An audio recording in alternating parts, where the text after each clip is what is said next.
Iran போரால் திணறும் America. 65% patriot ஏவுகணைகள் இழப்பு. மந்த நிலையில் ட்ரம்ப் படைகள்.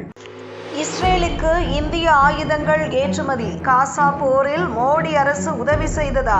அம்னெஸ்டி அமைப்பு குற்றச்சாட்டு.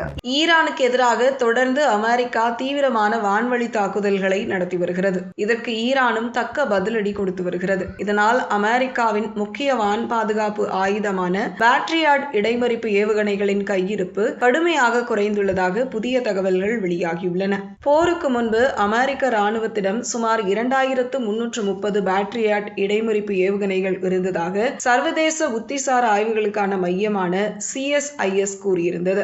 ஆனால் ஈரானின் ஏவுகணைகள் மற்றும் ட்ரோன்களை இடைமறித்து அழிப்பதற்காக அமெரிக்கா மேற்கொண்ட தொடர்ச்சியான நடவடிக்கைகளால் இந்த கையிருப்பு தற்போது சுமார் 759 முதல் 827 ஏவுகணைகளாக குறைந்துள்ளதாக CSIS மதிப்பிட்டுள்ளது. இதன்படி அமெரிக்காவின் அதிநவீன பேட்ரியாட் ஏவுகணைகளில் சுமார் 65% வரை பயன்படுத்தப்பட்டுள்ளதாக அல்லது இழக்கப்பட்டுள்ளதாக மதிப்பிடப்பட்டுள்ளது. இதனால் போரில் வேகமாக குறைந்து வரும் கையிருப்பை உடனடியாக நிரப்புவது அமெரிக்காவுக்கு மிகப்பெரிய சவாலாக மாறியுள்ளது. ஏவுகணை கையிருப்பு வேகமாக குறைந்து வருவதால் எதிரிகளின் ஏவுகணைகளை எதிர்கொள்ளும் போது அமெரிக்க படைகள் தங்களது தடுப்பு ஏவுகணைகளை மிகவும் கவனமாக பயன்படுத்த வேண்டிய நிலை ஏற்பட்டுள்ளது.